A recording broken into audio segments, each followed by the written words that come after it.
အားလုံးပဲမင်္ဂလာပါကျွန်တော်တော့ကိုကြီးချမ်းဖြစ်ပါတယ်အများမတန်ဆွမ်းသူမျက်မြင်အနိုင်ပညာရှင်တယောက်ပါဆိုတော့ဒီနေ့မှာကဒီ device review လေးတစ်ခုလုပ်ပေးခြင်းတယ်ပေါ့နော်ဆိုတော့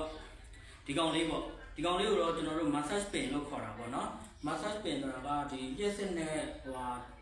ဘယ်လိုပြောမလဲတို့ပြီးတော့မှအကျော်တွေကိုကုသတဲ့ဟို device လေးတစ်ခုပေါ့နော်ဒါကရန်ကုန်မှာတော့ဝယ်လို့ရတယ်မှန်တယ်ပြောရင်တော့ဒီသူ့ရဲ့ဟိုလိမ့်စာတော့ကျွန်တော်လည်းမသိဘူးဗျာတင်လားပုံဟိုလိုချင်တော့ကျွန်တော်ပုံဟိုဖြစ်ရင်ပြောပြပေးမယ်အဲအတိတ်နဲ့ပတ်သက်တဲ့ဟိုပစ္စည်းတွေရောင်းတဲ့ဆိုင်မှာပုံပြပြီးတော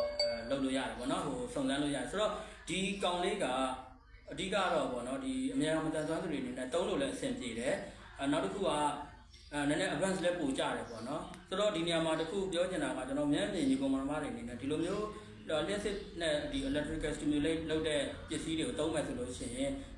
နံပါတ်1ကကိုယ့်ယုံကြည်စိတ်ချမှုရှိရတယ်ဆိုလိုတာကပါကို့မှာဟို level တစ်ခု scale တစ်ခုထိ experience တစ်ခုထိရှိပြီလားပေါ့เนาะဒါကိုကျွန်တော်တို့ကိုပြန်သုံးသပ်ဖို့လိုမယ်ကိုကတော့သိရမလားဘိုင်းနိုင်မဟုတ်လူရှိန်ကျင်တာနဲ့လိုက်ပြီးတော့သုံးတာကတော့မဖြစ်သင့်ဘူးပေါ့เนาะဒါကကျွန်တော်သင်ချာသတိပေးပါတယ်ကိုယုံကြည်မှုရှိတယ်ဆိုလို့ရှိရင်အတိုင်းအတာတစ်ခုထိနားလည်တက်မြောက်တယ်လို့ခံယူထားရင်တော့သုံးလို့ရပါတယ်နောက်တစ်ခုဒုတိယတစ်ခုပြောချင်တာကတော့ဒီပစ္စည်းကသုံးတယ်ဆိုလို့ရှိရင်ဟိုပါပေါ့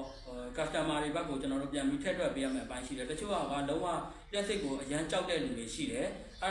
အဲ့လိုလူမျိုးတွေကိုအတင်းဖိပြီးမသုံးသင့်ဘူးပေါ့နော်နောက်တစ်ခုကအဓိကတော့ကျွန်တော်တို့ဒီအယိုးကျိုးထားတဲ့လူတွေအယိုးပြန်ဆက်ထားတဲ့လူတွေအထူးသဖြင့်ကျွန်တော်စတီးချောင်းထည့်ထားတဲ့လူတွေဆိုလို့ရှိရင်ဒါကိုမသုံးသင့်ဘူးပေါ့နော်ဘာလို့ဆိုတော့ဒီကောင် stimulate လုပ်တဲ့ခါကျရင်အကျော်တွေတုံခါမှုရှိတဲ့အတွက်အထဲမှာဒီကျွန်တော်တို့ဒီဘယ်လိုပြောမလဲဝက်ဥတွေပိုင်းနဲ့ဆုပ်ထားတယ်ဆိုလို့ရှိရင်ဒီစတီးချောင်းတွေပိုင်းပြဿနာဖြစ်သွားနိုင်တယ်ပေါ့နော်အဲ့လိုမျိုးတွေကျွန်တော်ရှောင်ရမယ်ပေါ့နော်အဓိကတော့ဒါကိုရှောင်ရမှာပါ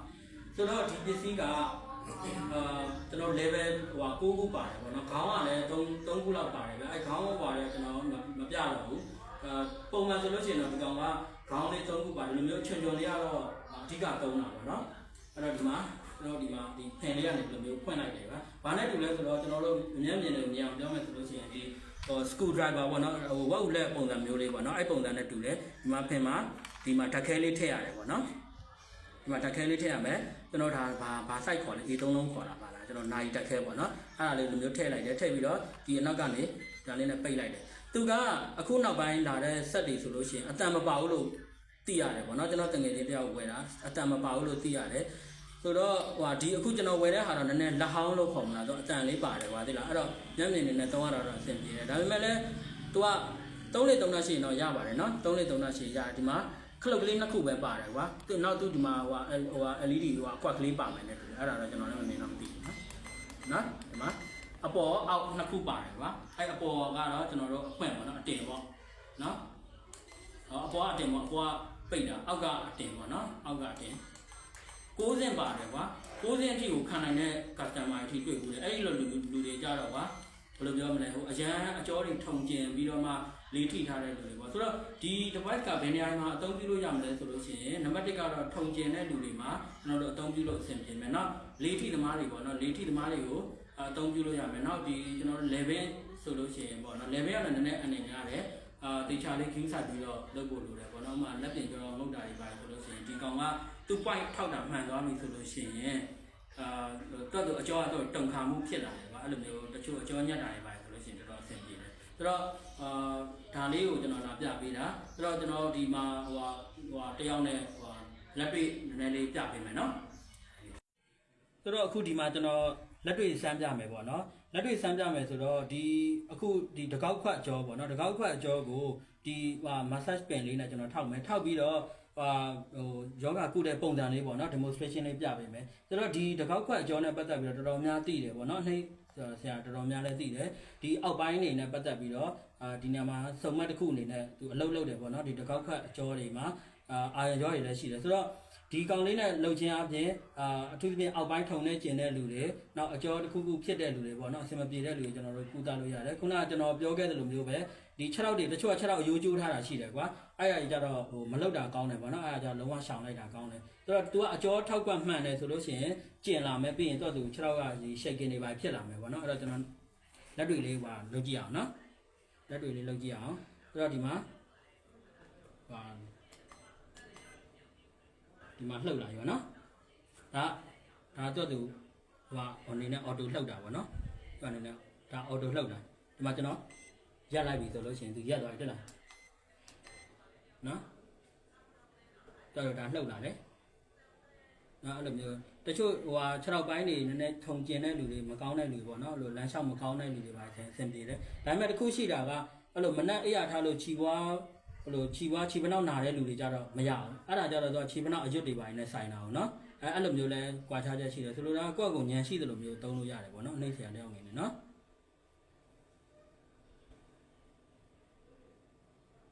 ဒါဆိုရင်ခြေလုံးကျွတ်သားတွေလှုပ်နေတယ်ဒါဆိုရင်ခြေပြားအထိလှုပ်တယ်ပေါ့နော်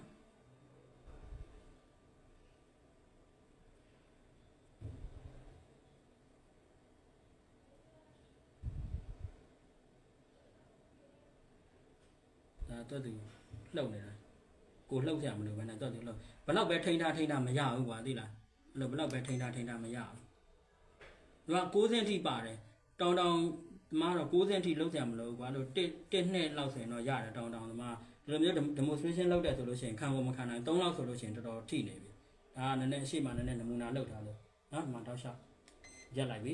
ရက်လိုက်ရနော်တော်တော်ခါနေနော်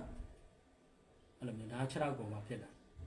နောက်ခြီပွားထုံတဲ့လူတွေပါဆိုလို့ရှိရင်လည်းကျွန်တော်တို့ဒီခြီပွားလေးကိုနည်းနည်းဖြစ်တာရှိတယ်နည်းနည်းလေးတော့ဖြစ်မယ်နော်နည်းနည်းလေးသိခံလိုက်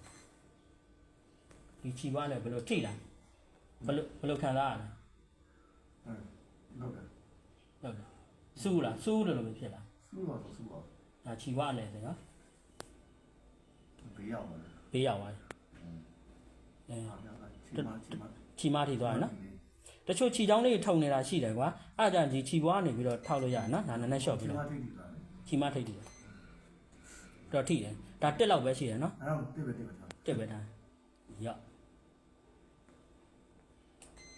တော့ကွာဒါကအမှန်တမ်းပြောရင်တော့ meridian point တွေကိုနားလည်တဲ့လူတွေဆိုလို့ရှိရင်တော့ပိုအဆင်ပြေတယ်နောက်ပေါ့နော်ဒီကိုယ့်ရဲ့လောက်သက်အတွေ့အကြုံနဲ့ချွေးတယ်အောင်ဆိုတာလောက်သက်အတွေ့အကြုံနဲ့တဘာပေါ့နော်အဲ့လိုမျိုးပညာကိုတုံးပြီးတော့မှလုပ်လို့ရတယ်ခုနပြောလို့အများကြီးသတိထားမယ်အပိုင်းတွေလည်းရှိတယ်ပေါ့နော်အဲ့လိုမျိုးလုပ်ပြီးသွားရင်တခုသတိထားမှနောက်ပေါ့အရေပြားနဲ့ပတ်သက်တဲ့ပေါ့တချို့ skin တွေကနည်းနည်း sensitive ဖြစ်တာရှိတယ်ကွာအဲ့ဒါလည်းသတိထားမယ်တချို့တွေကြတော့ဘယ်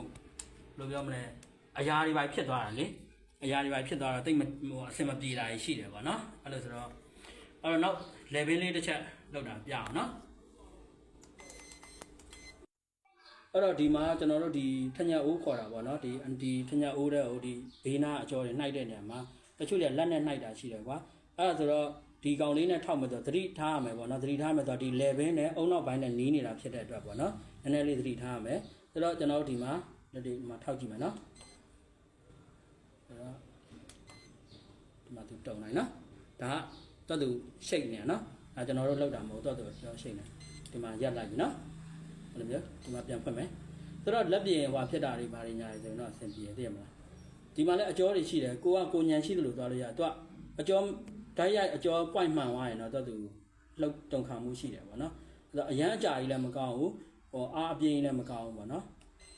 အဲ့ဒါဆိုရင်ကျွန်တော် short လိုက်ပြီဆိုတော့ဒီလေးမှာပြီးကြရင်ကျွန်တော်တို့ပြန်ဖြည့်ပေးရတာလေးရှိတယ်ကွာပြီးကြလို့ရှိရင်ကျွန်တော်တို့ဒီလိုမျိုးဒီနဲ့ဆက်နဲ့လုပ်ပြီးသွားပြီဆိုလို့ရှိရင်သူ skin ကိုနည်းနည်းအဆင်ပြေအောင်တချို့နည်းနည်းဆေးလေးနည်းနည်းပါပြန်လိမ့်ပေးရင်တော့ပိုအဆင်ပြေမယ်ပေါ့နော်ဒါကတော့ကိုယ့်ရဲ့